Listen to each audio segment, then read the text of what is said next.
भाई ये कौन, मैं आपके गुरु का गुरु भाई हूँ। महा गुरु दिखता तो नहीं तू गुरु। वाह, मैंने अरमान साहब से नाम लिया है, कैसे नहीं दिखाई देता। ठीक, अब उन गुरुओं के भी चेले बन के वो भी गुरु बन के, उनको यूं ही नहीं पता महाराज जी का हृदय के पंडित का गुरु प्यादा, प्यादा का गुरु आधा, आधा का गुरु हुर। ये ऐसे गुरु बन गया। अब उनको यूं ही नहीं पता, अपने आप मन में बोला कि चादर ओढ़ ली गुरु की। मने कौन उड़ा गया भाई, किसी ने तो सपने में उड़ा गया, गुरु मन सपने में हुक्म दे गया। अरे ऐसे गुरु जीव का कल्याण कर देंगे क्या? गुरु वो गुरु है जो तुम्हारे अज्ञान को मिटाए, तुम्हारे हित की बात करे, तुम्हें सही रास्ता दिखाए। लेकिन जो गुरु नकल करता है, आडंबर और भ्रमों में फंसाता है, तो उसका धर्म कहाँ? अपनी रोटी रोजगार चला लेगा, ठीक है। उसकी हालत तो ऐसी है जैसे बरसात के टाइम में पेड़ के नीचे फल गिरने के बाद में अनेकों पेड़ पैदा हो जाते हैं, लेकिन उनमें पेड़ कितने बनते हैं? वहीं मिट मिटा जाते हैं। वो पेड़ तो वही बनता है ना जिसकी परवरिश सही की जाए, सिर्फ जिसकी देखभाल की जाए, उसको ठीक ढंग से लगाया जाए, उस पर दृष्टि डाले, उसकी हर प्रकार से देख रेख करे, वो पेड़ बनता है। ये तो इनके तो रास्ते ही कुछ और हैं। और दुनियादारी भी देखो, आंधी दुनिया मोदू ज्ञान लांडा भूत करेगा मसान। दुनिया भी अंधी है। संतों को क्या जरूरत थी? संत इसीलिए प्रकट हुए। नानक साहब ने अनेकों ऐसे काम किए, और कुछ नहीं आई तो बाबर साहब जेल में जाके बंद हो गए, बहाने बना लिए। ऐसी रचना रच देते हैं संत। कई स्वामी जी महाराज ने कही है, ये बात अति कर झिनी, संत करावे निंदा अपनी, निंदा चौकीदार बिठाई, कोई जीव ना धसने पाई, कोई कोई जीव होए अनुरागी, निंदा से वो छिन छिन भागी। संतों की अजीब बात, अपनी निंदा खुद करवा लेंगे, ऐसा काम कर देंगे दुनिया की नजर में ये लगेगी कि बड़ा पापी है, ये तो बड़ा जुल्म किया इसने। तो मैं नहीं कहता, अपने सार बचन को देख लेना। लेकिन कोई कोई भागी आदमी समझ जाता है कि ये गुरु की चाल है। कोई जो अनाधिकारी जीव है उनको हटाने का तरीका है ये। कोई कोई जीव हो अनुरागी, निंदा से वो निंदा को नहीं मानता। इसलिए ऐसे ऐसे तमाशे कर देते हैं कि ऐसी चीज लगा ली जिसके कारण जो अनाधिकारी जीव उनके पास में ही नहीं आएंगे। लेकिन जो जानता है, जिसकी तड़प सच्ची है, जिसको जरूरत है अपनी मंजिल को पाने की, अपने जीवन को संवारने की और इस 84 लाख योनि से छूट जाने की। लेकिन ये जीवन आपका ऐसा है जिस प्रकार से चौपड़ का खेल खेलते हुए और वो शार आके आखिर में अंदर जाने के लिए रुक जाती है, लेकिन वो अंदर कब जाएगी? जब उसका दाव पूरा पड़ जाएगा। जब पूरा दाव पड़ेगा तो अंदर जाएगी, नहीं तो वो फिर पिटेगी और फिर चक्कर उसको पूरा काटना पड़ेगा चौपड़ का। ये 4 गली घर एक है, घर तो एक ही है, मंजिल एक है, लेकिन गली 4 है। 4 प्रकार के जीव इस संसार में, अंडे से पैदा होने वाले, जेर से पैदा होने वाले, मिट्टी पसीने से पैदा होने वाले, पानी से पैदा। अंड, जेरज, उद्बीज और स्वेदज, ये 4 खानी हैं। 4 खान में 84 लाख योनि के जीव हैं, और उनमें सबसे उत्तम इंसान का ही चोला है। और ये इंसान का चोला ऐसा, ये पोपर है। अगर इस बार गुरु की खोज करके, नाम की कमाई करके तुमने अपना जीवन सफल नहीं किया तो बेकार चला जाएगा। ये पत्थर पानियों में सिर मारते फिरते हो, कोई कहीं जाता है, कोई कहीं जाता है, क्या मिलता है?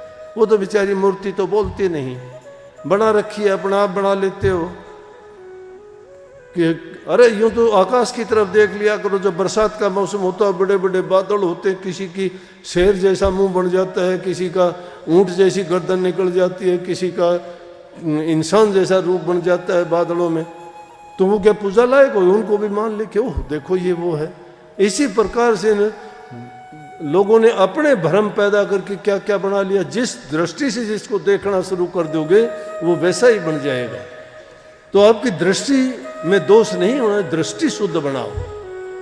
तुम जिस काम के लिए आते हो, तुम्हें अपनी दृष्टि को शुद्ध रख के उस चीज को देखो। तुम्हारी जरूरत, तुम्हें जरूरत है वो देखो, दूसरे के नहीं सुनो। दूसरे का अगर किसी ने अपनी दृष्टि से देखा है, उसकी सोच अलग है, उसका उद्देश्य भी कुछ अलग है। तुम्हारे उद्देश्य से उसका उद्देश्य नहीं मिलता है, इसलिए तुम्हारी एक बात कैसी होगी? अगर तुम्हारा उद्देश्य भी एक ही है, उसी की तरह से उस प्रभु को पाने का, नाम भक्ति कमाने का और इसे जीवन से छूट जाने का, 84 से बच जाने का, तो तुम्हारे ऐसी हालत हो जाएगी जैसे ब्याही से ब्याही मिले तो मिले सैन में सैन, और ब्याही से कुंवारी मिले तो फीके लागे बहन। अगर ब्याही लड़की से बिना ब्याही लड़की मिल जाए और उससे बात पूछे कि तेरा जीवन कैसा गुजरता है, तेरे पति के साथ तू कैसे रहती है, वो पति का सुख उसको बताएगी तो कुंवारी लड़की को क्या पता लगेगा। लेकिन अगर ब्याही हुई लड़की से ब्याही हुई लड़की मिलके बात करेगी, वो अपने पति की बताएगी, वो अपने पति की बताएगी, उनको कितना सुख प्राप्त होता है, कितना उनका प्यार है, कैसे जीवन चलता है, उनकी सैन में सैन मिल जाती है। इसलिए तुम्हारे विचार गुरुमुखों के साथ मिलाने चाहिए, मनमुखों के साथ नहीं।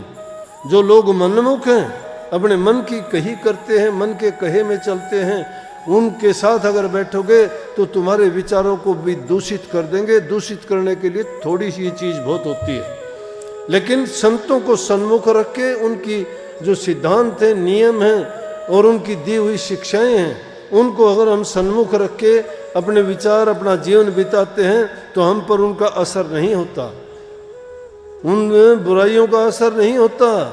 निंदक लोग आदमी को बहका देते हैं। बुराई जिस प्रकार से एक दूध के भरे बर्तन को थोड़ी सी भी लस्सी, अगर एक थोड़ी सी बूंद पड़ जाएगी, सारा दूध फट जाएगा, उसका कुछ नहीं बनता। लेकिन उसी दूध को एक तरीके से हम उसी दूध को एक तरीके से जमाएंगे, गर्म करेंगे, उसको वही लस्सी का छिट्टा दे के, लस्सी हम भी डालते हैं उसको, लेकिन तरीके से। अग्नि सबके घरों में होती है, लेकिन उस अग्नि को ये तो नहीं ना तुम अपने स्थान पर हर चीज को रखते हो।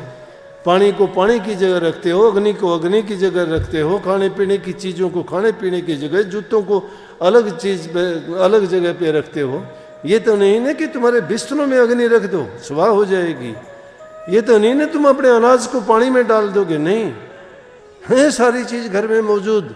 हमारे अंदर भी सब प्रकार के विचार ख्यालात हमारे दिमाग में हैं, लेकिन उन विचारों को किस प्रकार से अपने अपने ढंग के अनुसार सही तरीके से अग्नि को खाना बनाने के लिए प्रयोग करते हैं, पानी को प्यास मिटाने के लिए प्रयोग करते हैं, बिस्तरों को ओढ़ने पहनने के लिए प्रयोग करते हैं, धन को छिपा के रखते हैं, सही तरीके से सारे काम करते हैं तो सुखी रहते हैं। अगर थोड़ी सी भी अव्यवस्था हो जाती है, सब बर्बाद हो जाता है। लेकिन हमारी अव्यवस्थाएं तो रोज होती रहती है हमारे मन में। कभी किसी के बारे में कुछ सोचते हैं, कभी चोरी की, कभी ठगी की, कभी बेईमानी की, कभी निंदा की। क्या मिलता क्या है उससे? अरे तुझे पराई क्या पड़ी, अपनी आप नमेड़। दुख तो हमारे बहुत खुद के ही बहुत हैं। दूसरों को देख के, दूसरों को ढूंढ के उनमें क्या पाओगे? अपनी देख लो ना, अपनी ढूंढो। हम में अगर बुराइयां हैं तो दूर करो, अगर नहीं है तो बड़ी अच्छी बात है कि गुरु की लड़ पकड़ी है। अब गुरु के ज्ञान और सिद्धांत को मान के चलो, आपका जीवन संवर जाएगा। तो नानक साहब ने जो मुख्य रूप से बात कही वो यही कही कि सबसे प्यार करो, एक प्रभु है, जगह जगह भटकना नहीं, प्रेम करो, सेवा करो, नाम भक्ति करो, गुरु भक्ति के रास्ते पे चलो, भरम और पाखंडों में ना फंसो। ये पाखंड हमें भरमा देंगे और उन भ्रमों में पड़ने के बाद में जब भटक जाते हैं तो उस सही प्रभु के रास्ते की ओर नहीं चल पाएंगे। कितनी ऐसी बातें वही होंगी, कितनी उनके जीवन में बड़ी लंबी चौड़ी थी। जब भरम मिटाने के लिए आए, जहाँ कहीं भी गए, एक बार जा रहे थे तो एक गांव में जाके उनकी बड़ी आओ भागत, बड़ी सेवा की। उस गांव में बोले कि अच्छा ये तुम्हारा गांव उजड़ जाए, उल्टी दी। उन्होंने सेवा की, उनसे कहने लगे तुम्हारा गांव उजड़ जाए। चलो चले गए, अच्छे लोग थे, नहीं बोले। आगे जो के जाके देखा तो उस दूसरे गांव में बड़े दुष्ट, चोर, ठग, लुटेरे और इस प्रकार के बुरे लोग रहते थे। उनसे मुलाकात हुई। वो नानक साहब को भी उल्टे सीधे बोले कि अच्छा भाई बसते रहो, मालिक दया कर, कृपा करे मालिक आप पर, बसते रहो, बाला मर्दाना